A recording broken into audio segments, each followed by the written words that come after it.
Voltando aqui, meu povo, e seguindo o que a gente tava vendo, né? Dom Pedro I achou que foi uma falta de respeito, uma afronta à Constituição da Mandioca. Ele não vai querer a Constituição da Mandioca para ele, vai rejeitar. E aí ele vai juntar aí 10 babão, né? Pessoas de sua confiança para ele escrever uma Constituição digna dele, ok? E aí começa-se a ser escrito a outra Constituição, a segunda Constituição do Brasil, que ficou pronta em 1824, ok? Então vamos lá. Características da Constituição de 1824. Essa daqui não vai ter nenhum apelido, né? A de 23 era da mandioca. Essa daqui, enfim, ela vai ser conhecida como uma Constituição que tinha o poder moderador. Então a principal característica dela é o poder moderador, que eu vou já comentar com vocês em que consiste esse bendito desse poder. Então vamos lá. O Brasil vai ser uma monarquia, né? Vai ter um rei e esse reinado vai passar de pai para filho, uma monarquia hereditária. O nosso território, que atualmente é dividido em estados, pela Constituição de 24, será dividido em províncias. E aí dentro das províncias tem as cidades, sítios, enfim. Muitas delas eram tão pequenas que o governo era escolhido pela paróquia. Era a paróquia que dava as rédeas, tomava de conta. Ok? Então, divisão do território do Brasil será em províncias. E aí a gente pega na principal característica dessa Constituição. Em vez de ter três, como a de 23, a de 24 terá quatro poderes. Aí você fica, Bruno, quatro poderes, eu conheço os três: executivo, legislativo e judiciário. Pois é, Dom Pedro I criou um quarto, que está acima dos outros três, né? Que é o poder moderador. Poder moderador. Então nós tínhamos aí o executivo, né? O imperador e ministro faziam parte do poder executivo. Nós tínhamos o poder legislativo, formado pela Câmara dos Deputados e o Senado, assim como é hoje. E tínhamos o judiciário, formado pelos juízes e os tribunais. Mas também tinha o poder moderador, que era composto apenas pelo imperador. Então, tem os três poderes e acima dos três tem o poder moderador. Essa daqui ele gostou, ele disse: "Ah, essa daqui, amei. Essa daqui é digna de mim, porque eu estou acima de tudo." Então, observe, pessoal, que o cara era muito autoritário, muito autoritário. Beleza? Autoritário demais. As eleições eram indiretas para deputado, ou seja, não tinha a participação total do povo, né? As eleições eram indiretas. As eleições diretas é quando o povo todo participa. As eleições continuam sendo indiretas, até porque o voto era censitário. Você tinha que comprovar renda, ok? Para você poder se candidatar a uma paróquia, você tinha que ter uma renda aí de no mínimo 100 mil réis. Observa agora, pessoal, que a medida não é mais mandioca, né? É réis, é dinheiro. Para você se candidatar a líder de província, 200 mil réis. Para você ser deputado, 400 mil réis. E para senador, um cargo muito alto, 800 mil réis. Então você tinha que ter dinheiro aqui para poder participar da política no Brasil, no nosso primeiro reinado, né? O Brasil imperial. Ok? Ó, aqui é a foto da bichinha, né? Constituição da República. Aqui já é a foto republicana de 1889. Né? Aqui é a foto da primeira capa da Constituição encadernada do Brasil. Que é bem diferente daquela lá do poder moderador. Olha só nesse gráfico como é que vai funcionar isso aqui, pessoal. O poder moderador, onde estava Dom Pedro, está acima de tudo. Então imagine isso aqui como uma pirâmide governamental e política, né? Então no topo da pirâmide quem é que está? O poder moderador. E ele governava o Brasil através de uma reunião que ele fazia com seus principais conselheiros. Essa reunião era o famoso Conselho de Estado. O Conselho de Estado era onde Dom Pedro I se reunia, né, com os seus colaboradores, seus babões, digamos assim, né, para governar o Brasil. Abaixo do imperador e do Conselho de Estado, tínhamos o poder legislativo, né? O senador e os deputados, o poder executivo, o presidente de províncias, né? Os conselhos gerais das províncias, as câmaras de vereador, prefeitura, essas coisas, de modo mais geral. E o poder judiciário, que era o Supremo Tribunal de Justiça. Então, quem estava no topo da pirâmide era quem? O poder moderador. O imperador estava lá governando, dando as rédeas. Então o homem estava acima de tudo e de todos. Existiam 3 tipos de cidadão no Brasil naquele período. Nós tínhamos o passivo, nós tínhamos o ativo votante e nós tínhamos o ativo eleitor elegível. É bem fácil da gente entender a diferença entre eles aqui. Então, se você morasse no Brasil, você era um desses 3 tipos aqui. Se eu morasse no Brasil Imperial, eu seria o passivo. Por quê?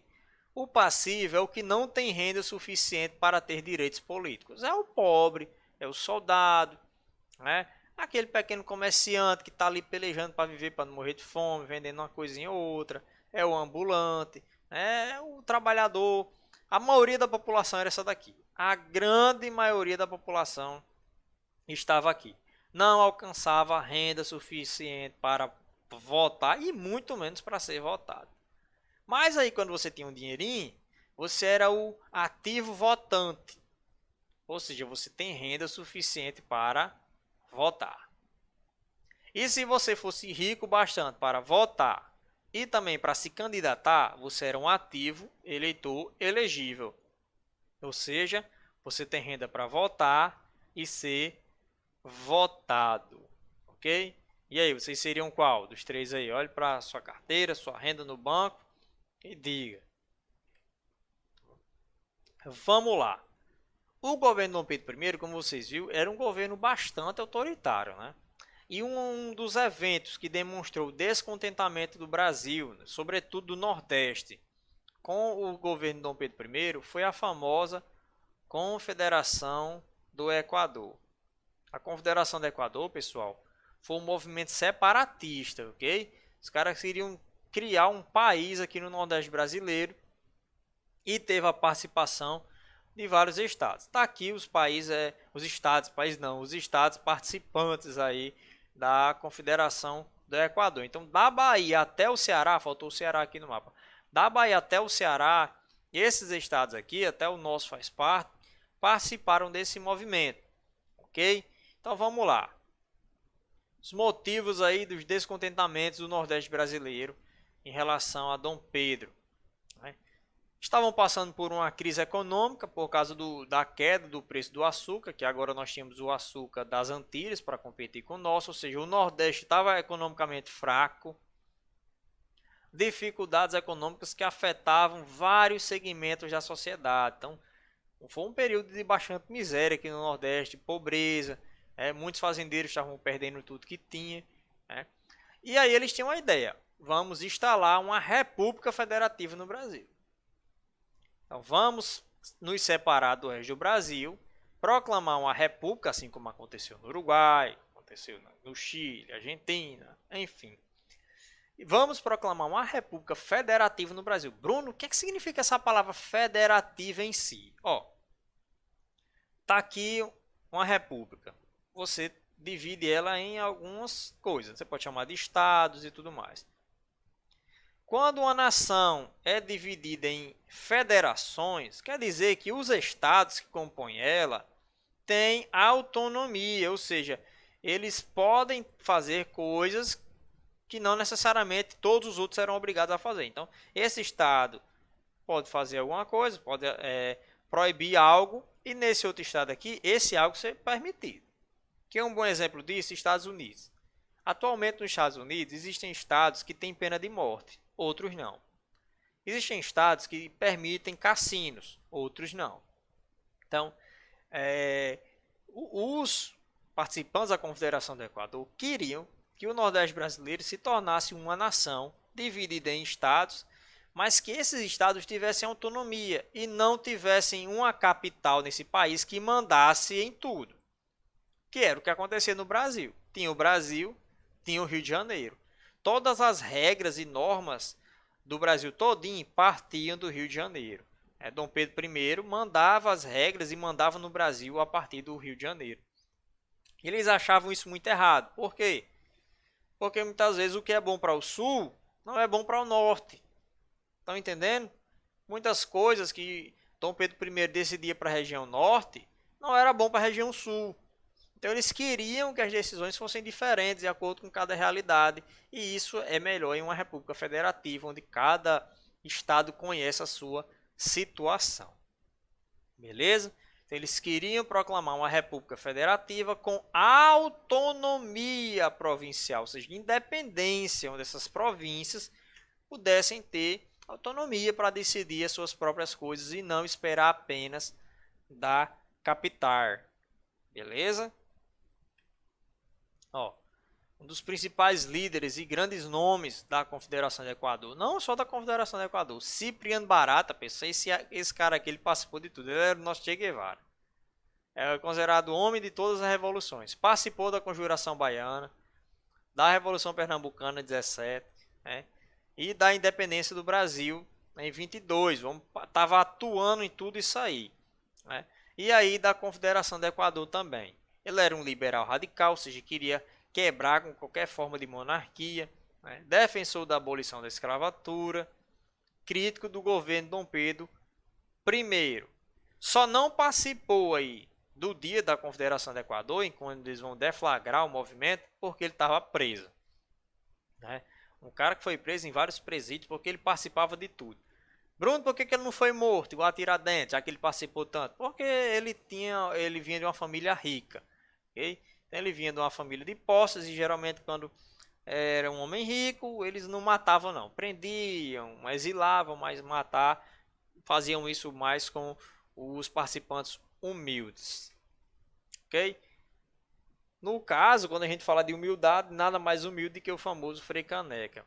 Se Cipriano Barata escapou da morte porque era rico, esse pobre desse Frei não passou por isso. Né? Frei Caneca ele foi executado. Ok?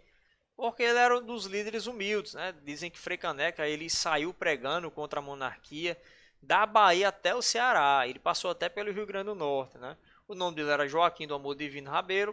Ficou conhecido como Frei Caneca. Condenou a outorga da Constituição. Bruno, o que é outorga? Outorga. Pessoal, o povo aceitou a Constituição de 24? Sim ou não? Reflita comigo. O povo disse, olhou para aquela Constituição dos 4 poderes e disse, é lindo demais, vamos sim, pode botar ela para valer, Dom Pedro I. Pronto, a gente aceita. Claro que não. Aquela Constituição de 24, autoritária, ela foi imposta ao povo. Dom Pedro I pegou ela, gostou e disse, é essa que eu quero. Pegou a de 23, não gostou, rasgou. Pegou a de 24, essa que eu quero, essa que está valendo. Ou seja, não houve consulta popular para ela ser outorgada. Né? Então, essa palavra que é outorga quer dizer imposta. Então, ele condenou a imposição da Constituição dos 4 poderes ao povo. Então, ele disse, esse negócio está errado. O povo nem aceitou essa Constituição. Esse doido de Dom Pedro I que está obrigando a gente a acatar ela. Ok? Ele tinha um jornal, o Tifes Pernambucano, né, que era um jornal onde ele criticava ferrenhamente o Império Brasileiro, defensor do federalismo, ou seja, da autonomia das províncias, né, contrário ao mandato vitalício dos senadores. O senador, depois que se elegia, só saía do cargo depois que fosse para a China, né, depois que morresse. E era contrário ao poder moderador, que era a principal característica da Constituição vigente naquele período. Beleza? Por que o movimento começou? Você já sabe, né? Tinham toda essa raiva em relação à Constituição, a Dom Pedro I, mas o estopinho que fez a Confederação do Equador começar foi a nomeação do presidente indesejado para Pernambuco. Ou seja, o nosso querido imperador mandou um presidente de província lá para Pernambuco que não era o que o povo pernambucano queria. Então, esse é o problema de uma monarquia, de tudo partir da capital. Mandaram um cara que não conhecia a realidade de Pernambuco. E aí os pernambucanos, isso aí já, vamos fazer uma revolução, vamos tomar aqui o Nordeste para nós. Ok?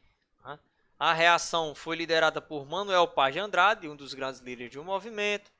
Formaram aí uma república composta por Pernambuco, Sergipe, Alagoas, Paraíba, Rio Grande do Norte, Piauí e Maranhão.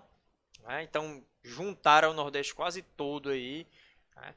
para governar, para ter uma nova nação dentro do Brasil, só que republicana. Né?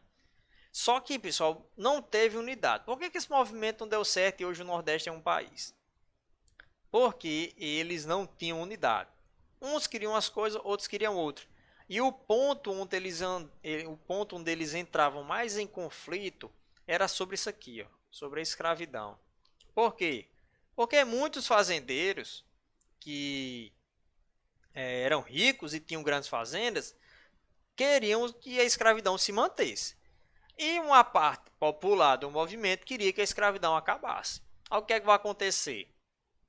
Os fazendeiros, as elites escravistas que estavam participando do movimento contra Dom Pedro I, vão sair do movimento. Ou seja, em vez de eles ajudar, eles agora vão voltar a defender Dom Pedro I. Não, eu ia apoiar a Confederação do Equador se eu não precisasse abolir os meus escravos. Como a escravidão era condenada por boa parte do movimento, os fazendeiros ricos saíram do movimento. E aí, pessoal, você perde um apoio muito grande, porque é dos fazendeiros que você tem dinheiro para você comprar armas, né? Você fazer a renda para lutar pelos seus objetivos. Então, enfraquecidos com a saída, né, do apoio das elites escravistas, o movimento ele teve que fracassar, ok? Então, o que o governo vai fazer aí? Empréstimos para a contratação de combatentes para ataques marítimos, né, contratar barcos, soldados, envio de tropas terrestres das tropas nacionais. Né? Então, para lutar na terra, usavam as tropas que o Brasil já tinha formado. Para lutar no mar, contratou combatentes, né, navios estrangeiros. Né? Então, o movimento enfraquecido ele foi derrotado com punições, né, e fuga de lideranças. Mas quem vai ficar para morrer? Igual a Tiradentes, o bode expiatório, o famoso Frei Caneca. Ok? Frei Caneca ele é executado. Beleza? Então até a nossa próxima parte.